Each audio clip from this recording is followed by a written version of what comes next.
Bill Browder is a tireless campaigner for sanctions against Russia, and he joins me now. I believe you're in London, Bill. That's correct. Welcome. Good to talk to you again. You too. I'm just watching and trying to wade through, this never-ending annual news conference that Putin holds, where he takes questions, supposedly spontaneous questions from journalists and the public. I can tell you, I've been in that news conference in the Kremlin many times where it is a negotiated question and they come and they ask you in advance if they're going to answer your question, what are you going to ask? Inevitably, we used to change them anyway as journalists, but I can tell you that they are not very spontaneous. One of Did the first, one did of you ever get did you ever get your a question in? I did, Oh, I did, good. but I usually just changed it. So, yeah, I did get them in quite often. Maybe that's a bad merit badge right now to be wearing. But one of the first questions from a journalist asking why a female journalist is getting something like 14 years in prison, saying, should the criminal code be changed? It's harsh. And Putin said, well, maybe these prison terms are too long. Is he suddenly trying to be a champion of human rights? Now, Putin regularly talks out of both sides of his mouth. He says all sorts of stuff he doesn't mean. He doesn't say all sorts of stuff he does mean.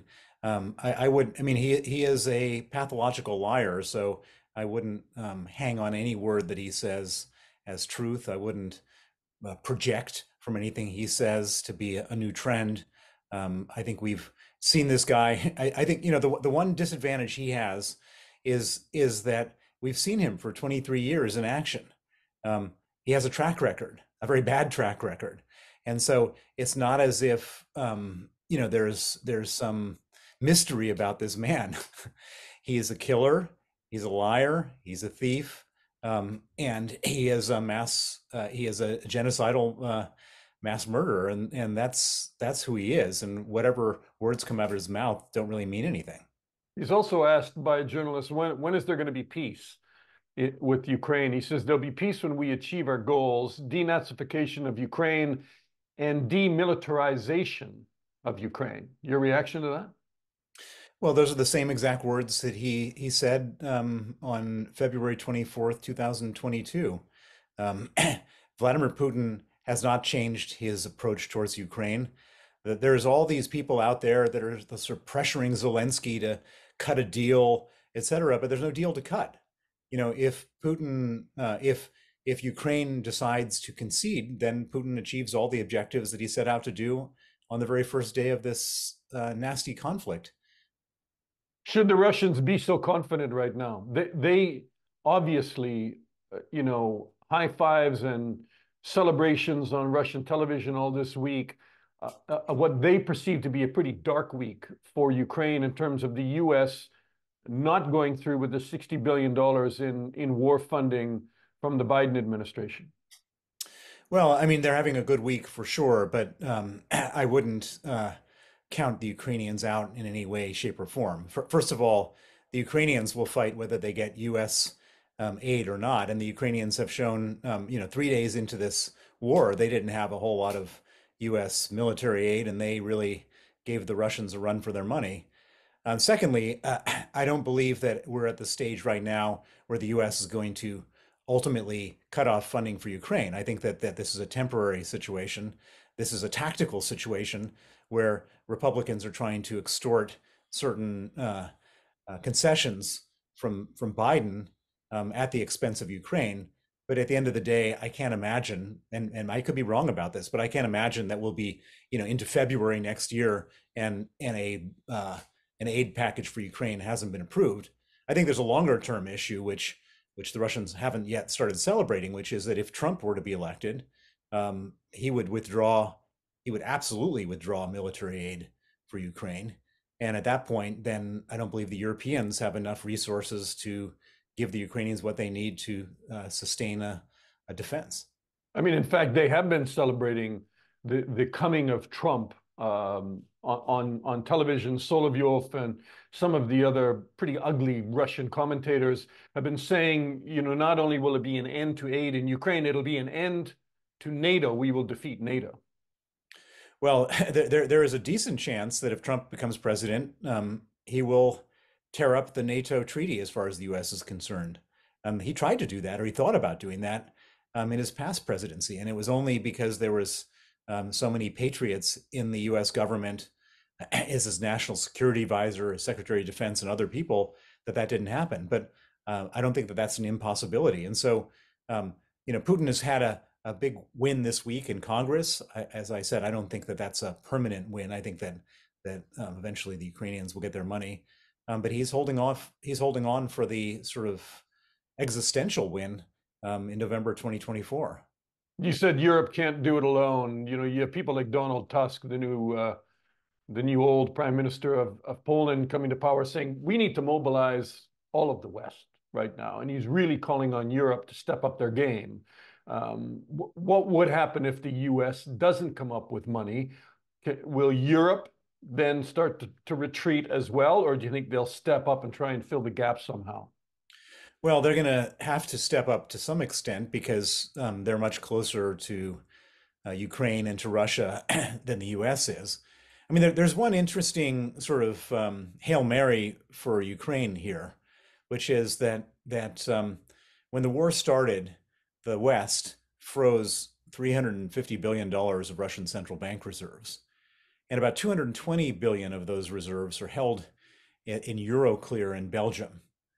And it seems to be pretty obvious that if Russia has created more than $1 trillion of damage to Ukraine, and that money is frozen, that there's not a legal way to get that money for the defense of Ukraine. And it may be the necessity that forces that issue. I've been in the European Commission and various other places, and everybody is sort of bureaucratically trying to avoid answering that question. But I think when push comes to shove, and when it's peace in the world is at stake, um, the Europeans may act more decisively, and that would solve the funding problem. Well, I mean, push may be coming to shove pretty quickly, right? So the original proposal, I don't want to say it's the original proposal, but the latest proposal is at least use the interest from that 350 billion. At least use the interest and give it to Ukraine. That would be a mini step towards taking all of the assets and turning them over to Kiev. Well, I mean, it's just an absurdity. If you can use the interest, why not use the principal? I mean, how is one more legal than the other? The issue that everybody is sort of struggling with is they're saying, "Oh my God, this is violates sovereign immunity," and "Oh my God, no one's going to want to hold the euro anymore." Well, first of all, it doesn't violate sovereign immunity because when a country invades another country, they create damages which are need to be satisfied under a different law called the law. It's called the law on countermeasures. And secondly, I don't think people are going to start transacting in Chinese and Saudi Arabian currency because they think the EU is such a dangerous place to do business. I think if you're a dictator about to take over a foreign country, you might be a little worried about your reserves in foreign countries, but I don't think anyone else is. But ultimately, if you're going to take the interest, you might as well take it all, and the Ukrainians need that money. And of course, there's lots of concern about not wanting that money to be stolen or wasted, and there's lots of ways of making sure that doesn't happen. But if the U.S. ultimately cuts off Ukraine from military aid, Ukrainians basically will collapse if they don't get that. And if the Ukrainians collapse and Putin succeeds in his initial military objectives, then the next stop is Estonia, Latvia, Lithuania, Poland. And so Donald Tusk is right that we need to get active, and we need to get active fast, with or without the United States. And this is the way to do it, was with the money frozen at Euroclear in Belgium. So why do they always talk about that money? You put it at 350 billion? Well, it's between 300 and 350 billion. Nobody knows exactly how much is there. And So some people have interestingly, said it could even be 400 billion.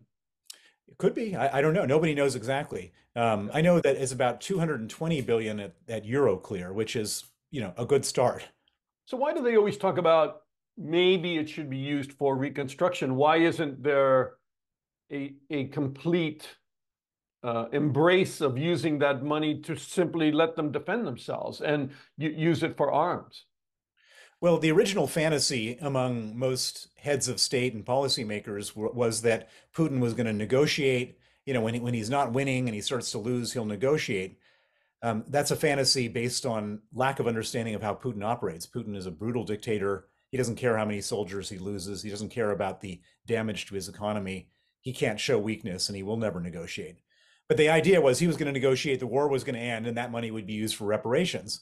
But the war is not ending, and so the conversation will very quickly shift to defense from reconstruction, because you can't have reconstruction until you have the war over, and you can't have the war over until Ukraine either wins or decisively pushes Russia back. Is there momentum? I mean, I know you talk to a lot of European leaders and you travel Europe constantly.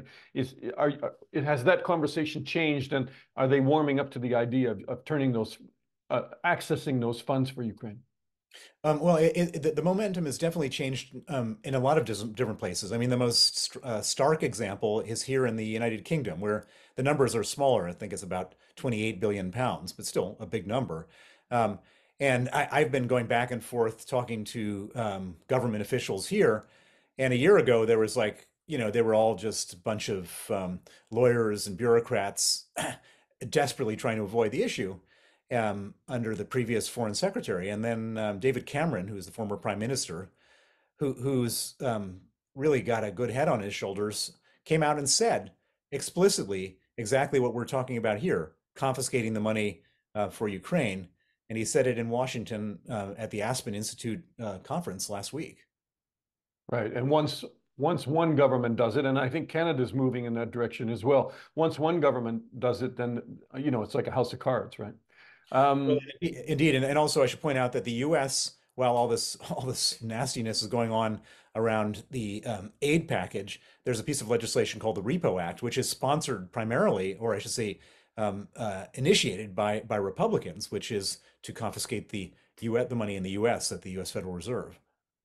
what does that amount to? How much is there? Do you know?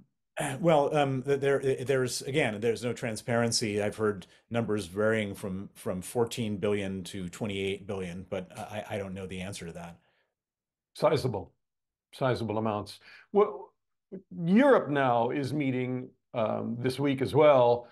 Um, there's a dizzying amount of news taking place now, but Europe is meeting, and they're supposed to consider 50 billion euros for Ukraine in terms of different aid. Some of it's grants, some of it will be forgiven. Um, that seems stalled with Viktor Orban, who today says any decisions have to be unanimous.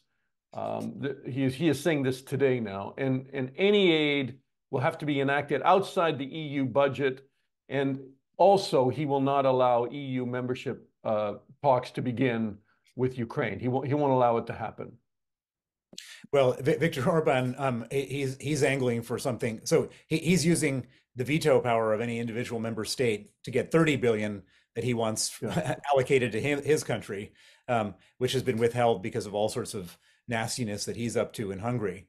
I think he's just forcing another issue, which I think will come very quickly to the surface, which is this whole concept of unanimity, that every country in the European Union has to agree on every single foreign policy point. That has to be changed. And if you can have one country, which is effectively a Putin Trojan horse inside the EU, that can't possibly be allowed. And they've allowed it for long enough. But when it comes to the effective national security of EU member states being compromised by this policy, I think they're gonna have to find a way around that. Can I just get your long-term view as we wrap up here, Bill? Um, do you think that Ukraine can hold the line? They're certainly not advancing right now. They're dug in. Do you think they can hold the line through the winter until maybe they do get some more aid, or at least they get some of these F-16 aircraft arriving? Maybe Sweden steps up with the Gripens to them. It's not hopeless, but it is dire. Oh, I'm quite certain that Ukraine will hold the line. It's just a question of at what human cost they hold that line. The lack of weapons means that more soldiers die. I think what everyone needs to understand is that if Ukraine were to lose or to capitulate, then all the women get raped, all the children get taken away, all the men get tortured, And so it's, this is really a fight for survival, a fight to the death. And so Ukraine's not going to give up. It's just a question of how many Ukrainians have to die before we come around and finally give them the support they need. 44 million people. I mean, the original population of Ukraine when this war began. Are you disappointed that your raison d'etre, your big push for sanctions repeatedly was to, cut Russia off and really make them pay and make them feel the economic pain, and that might destabilize Putin's stranglehold on power in Russia. Are you disappointed with the fact that so many Western businesses continue to do business in Russia? Well, absolutely, and but I don't think there's so many Western businesses doing business in Russia. I mean, my analysis is that most Western businesses aren't doing business in Russia. There are a few that do, and it's like Western businesses doing business in Nazi Germany during Hitler. There's always going to be immoral actors profit maximizing and trying to fill in the gap. But I can also say that Putin is suffering. I mean, just because he's licking his lips right now and enjoying the chaos in Washington doesn't mean that he's not paid a huge, monumental price for his misadventure in Ukraine. He's lost, according to both Ukrainian and U.S. estimates, more than 300,000 soldiers. He's lost 5,000 tanks. The economy is in a total state of disarray. Don't believe any of this fake numbers coming out of Russia. They've lost the most important customer for their most important industry, gas. Europe is not going to ever depend on Russian natural gas again. Um, more than a million young, able men have left the country who could, the brain drain is incalculable. This has been a disaster for Putin, and he doesn't care. He's not acting in the national interest. He's acting in his own personal interest. But this has been a terrible, terrible mistake for him, and he and his country are paying a devastating price. And his reaction will be just to hold on longer. Well, he can hold on longer because he doesn't personally feel the pain, and he doesn't care what his people feel. Bill Browder, it's always great to talk to you and get your insight. Thank you so much. Thank you.